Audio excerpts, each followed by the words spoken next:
안녕하세요. 부자경매 김인성입니다. 경매하면서 가장 어려운 일을 꼽으라면 물건 찾기죠.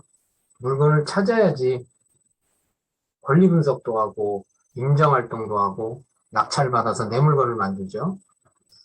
매달 그 통계를 보면 매달 전국에서 만여 건 이상의 물건이 쏟아져 나옵니다. 그 속에서 내가 원하는 물건, 목적하는 물건, 돈 되는 물건 찾기 정말 쉽지 않죠. 그래서 그 찾기 어려운 물건, 돈 되는 물건만 골라서 여러분들한테 정보를 드리겠습니다. 오늘 그 물건을 향해서 한번 같이 가보시죠. 자, 여기입니다. 여기는 사가정역, 연목동 사가정역에서 동네 어귀로 들어가는 길입니다. 요 물건입니다. 여기서 멀리서 좀 보면 물건이 상당히 괜찮아 보이죠. 여기를 한번 주시를 하고 계세요. 여기를 한번 잘 보세요. 여기. 요 부분, 요 부분. 요 부분 때문에 요 물건이 싸게 나온 물건입니다.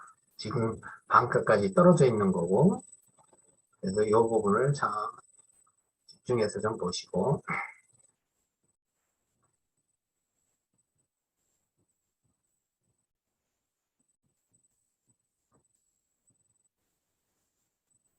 날씨가 추워서 사람들이 안 다녀요.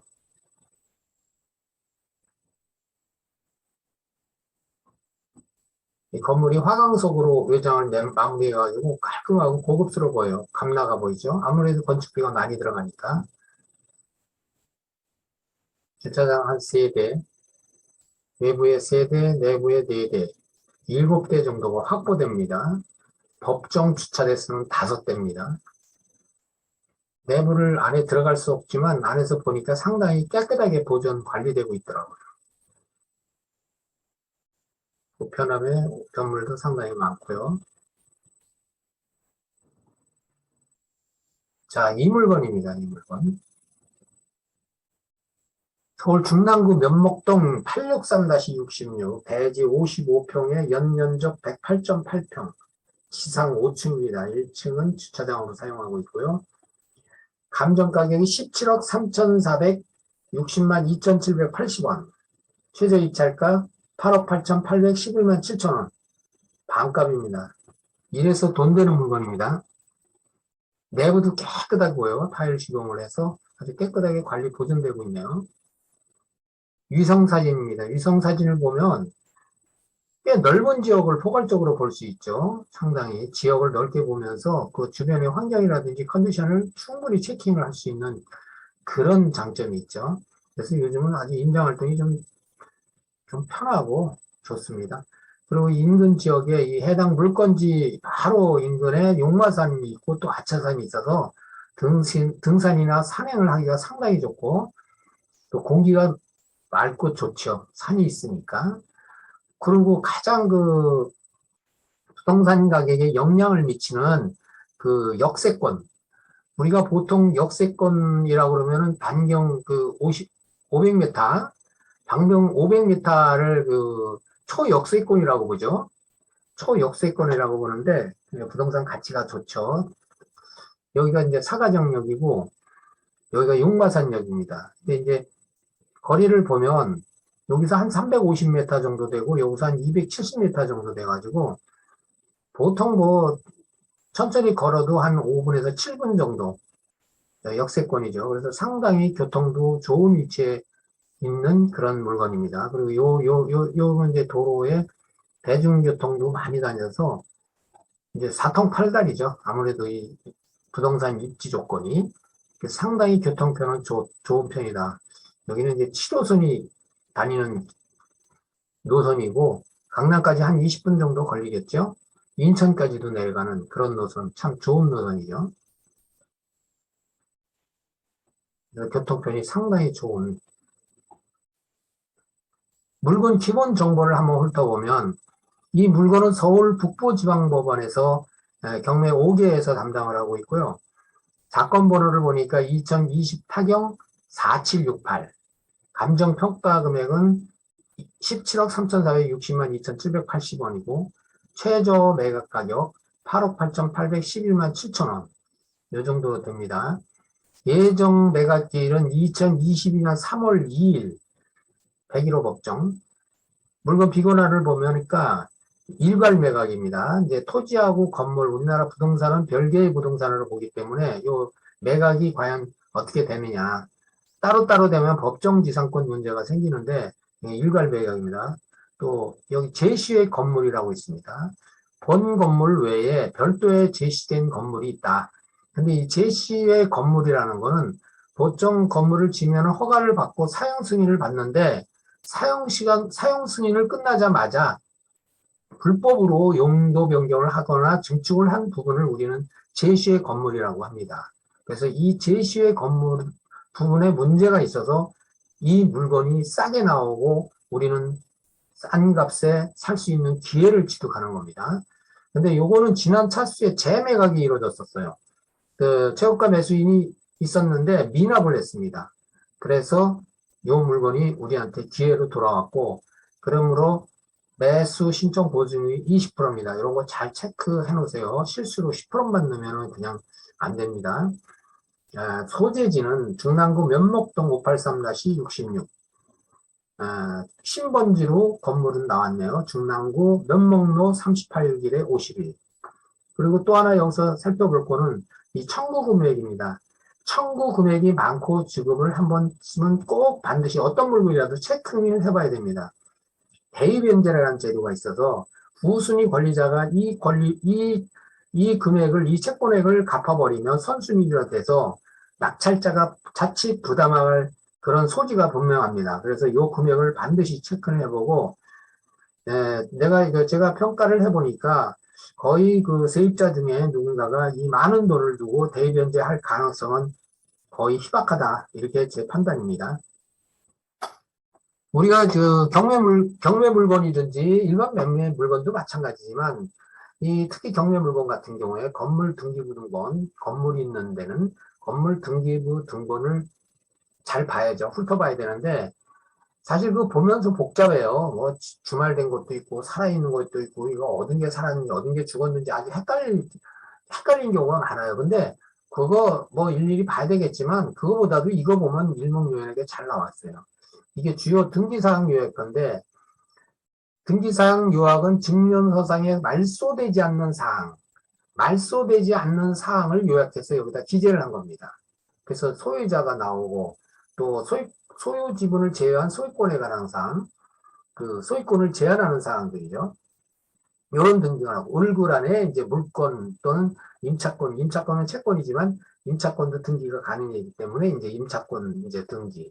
이런 권리 중에서 가장 빠른 접수번호가 빠른 물건이 권리가 이제 말소 기준의 권리가 되죠. 근데 여기서 이제 훑어보면 2012년 8월 23일 날 접수번호가 가장 빠른 걸로 나와 있죠. 우리은행의 근저당이 말소 기준 권리가 됩니다.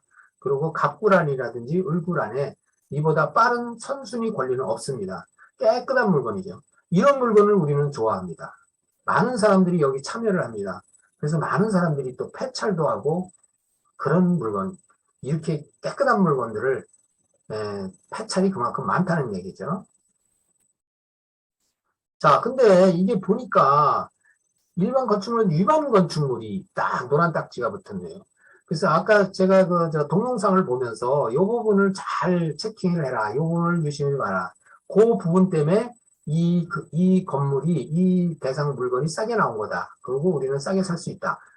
이런 내용입니다. 그러면 이 위반 건축물의 내용이 어떤지, 우선 기본적인 정보는 요 안에 다 있습니다. 아까 제가 그 건물을 보면서 그 기본적인 내용을 말씀을 드렸고,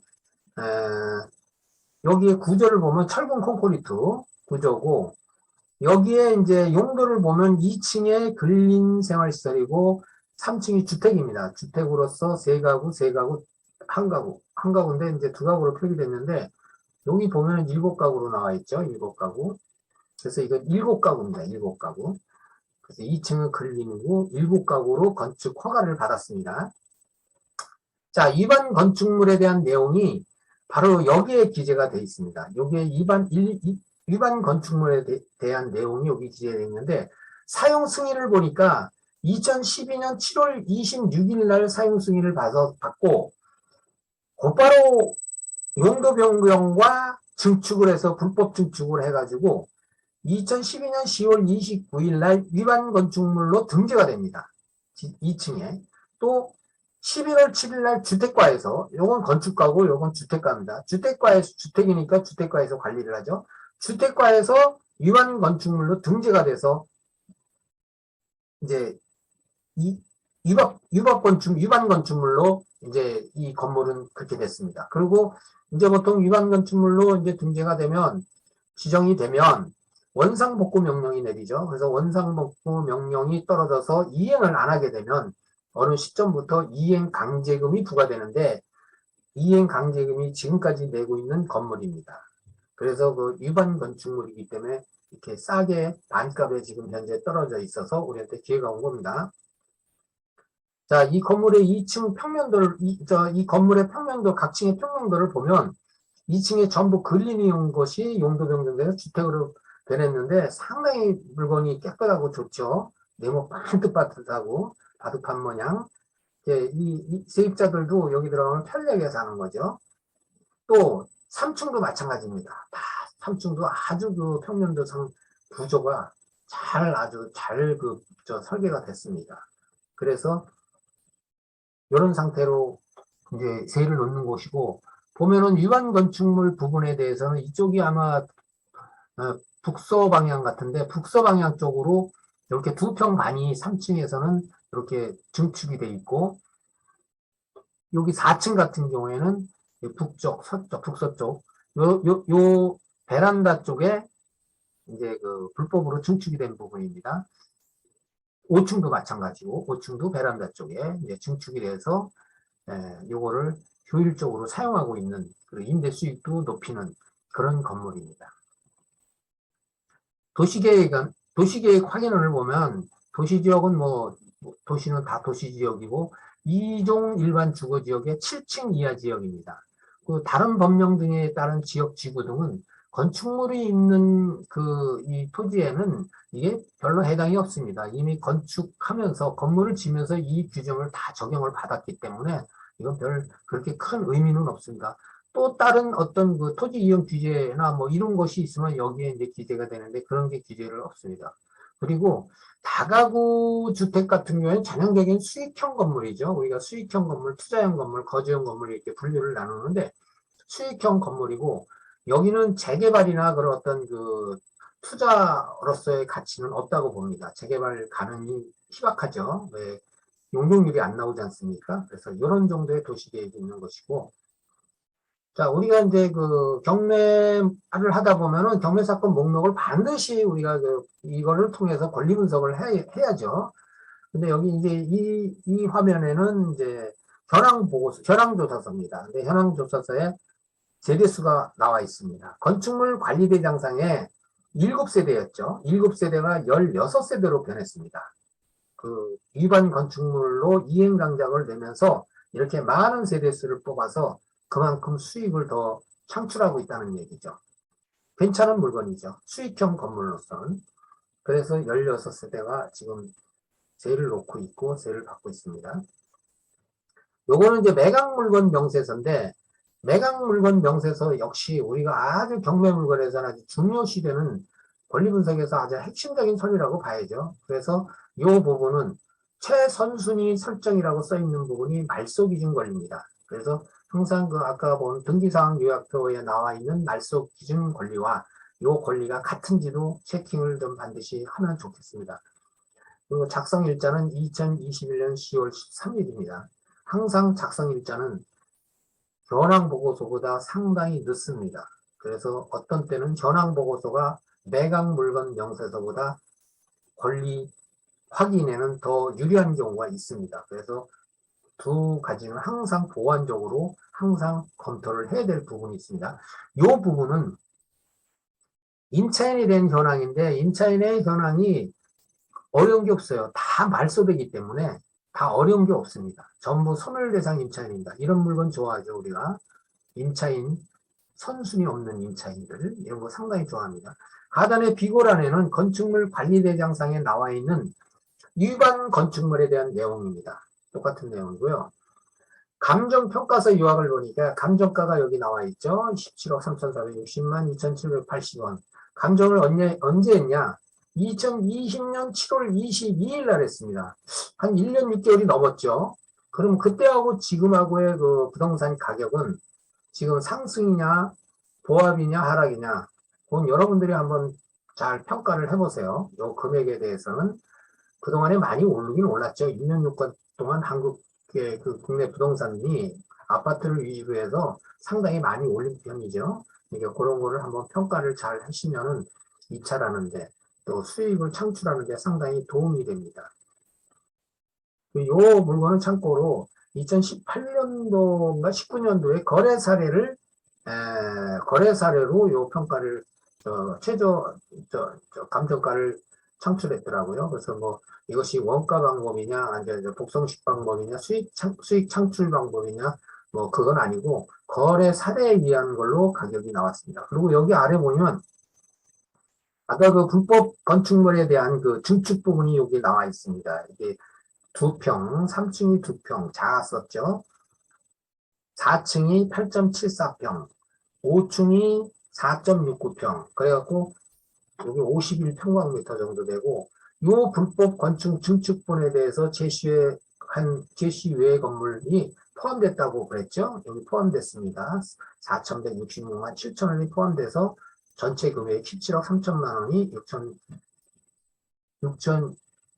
17억 3,460만 2,780원 매겨진 겁니다. 이거 감정 가격이 최종적으로 이제 기재가 된 그런 서류입니다. 여기에 보면 제시의 건물이 포함된 게 나와 있죠. 51평방미터, 한 15평 정도입니다. 증축된 부분이. 이렇게 해서 이제 감정 가격이 포함됐습니다. 자, 이거는 그 배당표인데 법원에서 나온 서류는 아니고 사설 감정 회사에서 이게 평가한 금액이다. 배당표를 작성해서 이렇게 공지를 한 겁니다. 정보를 제공한 건데 상당히 정확합니다. 등기부 등본하고 등기부 등본상의 접수번호를 가지고 또 임차인 그 전입 일자와 전입일 가지고 이렇게 계산을 했기 때문에 참 정확합니다. 그래서 이걸 보니까 전부 다 말소 아닙니까? 전부 다 말소예요. 말소 기준과 소멸되면서 동시에 다 같이 소멸되는 그런 임차인들입니다. 이런 물건을 상당히 좋아하잖아요, 사람들이. 또 입찰자들이 많고, 입찰자가 많다 보면 그만큼 폐찰이 많죠. 상당히 어떻게 보면 이런 물건이 더 힘든 물건들이에요. 그럼에도 불구하고 이런 물건들은 많이 찾습니다. 근데 우리는 앞으로 이런 물건들을 좀 덜 찾아야 돼요. 좀 이런 이 위반 건축물이 아닌 일반 그냥 물건이라고 그러면 이런 물건은 사람이 너무 많이 입찰에 참여해서 참 낙찰받기가 상당히 더 어려운 그런 물건이라고 봅니다. 근데 이 물건은 임차인 전부가 말소되기 때문에 상당히 우리한테 유리합니다. 권리관계에 있어서는. 자, 이거는 법원 그 정보지에서 사이트에서 나온 기일 내역입니다. 그래서 여기서 보면은 아까 앞전에도 얘기했듯이 재매각 물건입니다. 12억 7천만 원에 낙찰을 받았다가 미납을 했습니다. 미납을 해서 이게 재매각으로 재경매로 나왔는데 그럼으로써 우리가 기회를 얻은 거죠. 그래서 여기에 이제 매각 물건 그 최고가 이게 매각 물건 12억 7천만 원이 이걸 참고로 해서 입찰하는데 또는 수익성 분석하는데 참고로 해서 입찰 가격을 정하면 될 것입니다. 그리고 요거는 9명이 입찰했었습니다. 매각기일은 2022년 3월 2일이고요.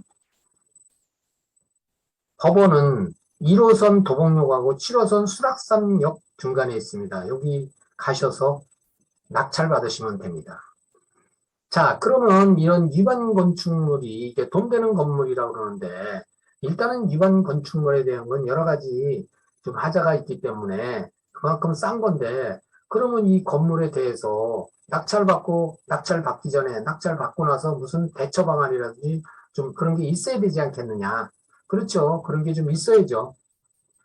그래서 제가 이게 평가를 해보면 세 가지 정도로 평가를 할 수가 있는데 세 가지 중에 마지막 위반사항 전부 원상복구하는 방안, 이건 사실은 고려 대상에서 제외시킬 수가 있죠. 그러나 또 사람에 따라서 그 생각하는 또 방향도 다르고 계획도 다르기 때문에 이런 것도 이제 고려할 수가 있는 사람이 분명히 있을 겁니다. 그래서 이걸 한번 놓고, 그러나 나 같은 경우에 이러면 평가 대상에서는 제외입니다. 그래서 첫 번째를 보면 현행대로 원상복구를 하지 않고 임대를 놓는 방안이 있습니다. 지금 현행대로 한 9년간을, 거의 9년간을, 횟수로 10년간을 지금 현 소유자가 이 방법대로 수익을 창출하고 있는 거죠.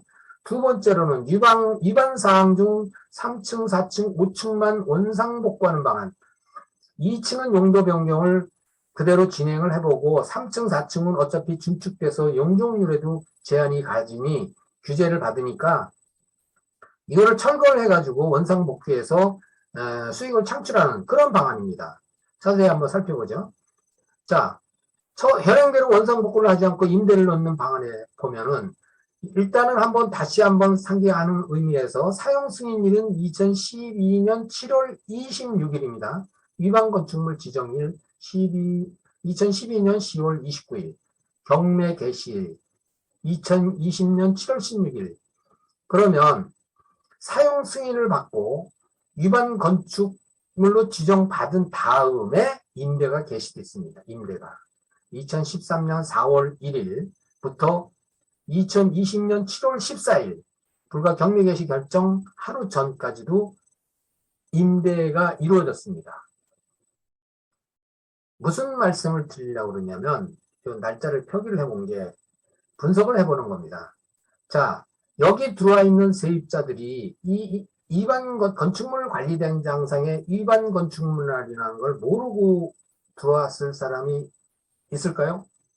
거의 없다고 보죠. 공인중개사가 반드시 이 상황의 건물에 대해서 설명을 했을 겁니다. 중개물건 확인서에도 기재를 했을 거고, 그럼에도 불구하고 임대는 이루어졌다. 그래서 그런 조건 하에 임차 보증금이 10억에 월 35만 원이 지금 임대 현황입니다. 총 16가구에 증축을 해서 용도 변경을 해서 주택을 늘려서 16가구에 10억에 월 35만 원. 이런 현황입니다. 알고 들어왔다는 얘기죠. 다 알고 들어왔으니 그만큼 좀 감액해서 들어왔겠죠. 자, 이런 내용입니다. 이런 거는 잘 판단해 볼 필요가 있는 거예요. 현행대로 원상복구를 하지 않고 임대를 놓는 방안에 그 계획에서 수익 분석에 있어서 참고될 만한 사항입니다. 알고 들어왔다. 강제이행금 부과 내용은 확인을 해보니 중랑구청 건축가에 연 700만 원을 부과를 하고 1회입니다. 1회. 연 한 번씩 냅니다. 1년에 한 번씩. 중랑구청 주택가에서, 아까 주택이 늘어났기 때문에 주택에서 관리한다고 그랬죠. 주택가에서 150만 원을 부과합니다. 그래서 합계 850만 원. 이 건물을 원상복구하지 않고 내가 이걸 임대를 놔서 수익을 창출할 때 이런 것까지 다 계산을 해볼 내용이죠. 그런데 지금 원상복구하면 단점이 있죠. 원상복구하면 물론 아까도 여기 잠깐 말씀을 드렸지만 정상적인 시세보다는 좀 싸게 놔야 될 필요가 있겠죠. 또 왜냐? 또 저 대출을 또 못 받죠. 이 전체 건물에 대한 대출이 못 받는 것이 아니라 적은 금액 또는 못 받거나 그런 단점이 있죠. 또 전세입자도 조금 싸게 전세를 들어가는 대신 전세 대출금을 못 받거나 적게 받거나 중요한 아주 핸디캡이죠. 중요한 단점이죠. 그런 내용이 있습니다. 그럼에도 불구하고 이 소유자는 거의 9년, 10년간을 이런 식으로 임대를 와서 수익을 올렸습니다. 그래서 참고하시라고 설명을 드린 거고 이 내용도 그렇습니다. 그래서 수익성 분석이라든지 낙찰가 정하는데 도움이 좀 되시면 좋겠습니다. 그리고 그냥 요거는 내가 이제 한번 이렇게 써본 건데, 양성화된 내용. 그냥 기대하는 거죠, 기대.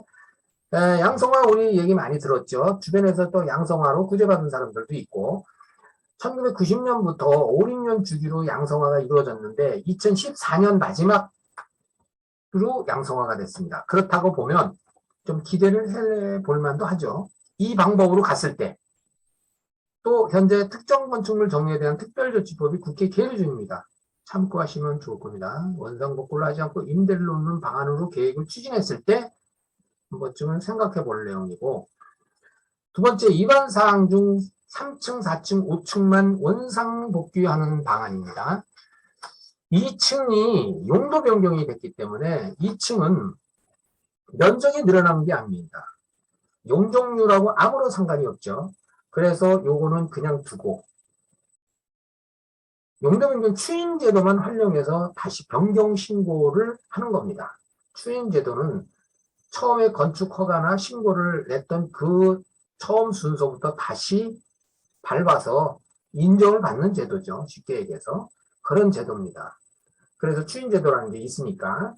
그러면 장점이 뭐냐? 아까 단점이 대출이 안 나오는 단점, 또 한 가지 빠뜨린 거는 적법한 건물이 아니기 때문에 가격이 그만큼 좀 낮을 수도 있습니다. 매가가.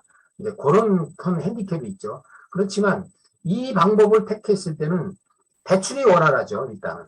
대출이 원활하지 않습니까? 적법한 건물이기 때문에 그 금융기관에서 규제에 맞게끔 얼마든지 뽑을 수가 있다는 얘기죠. 그래서 대출이 원활하고 임차인들도 대출이 원활해서 비교적 시세에 맞게 임대를 놔도 들어올 가능성이 많다. 위치가 좋기 때문에. 자, 그리고 이제 임대 수익이 상승을 할 가능성이 충분합니다. 저 1안도, 첫 번째 안도 사실 그 정도면 임대 수익이 괜찮다고 보는 거죠. 그 위반 건축물로서는. 근데 이걸로 이 방안으로 채색했을 때는 임대 수익 상승이 분명히 있을 것이다.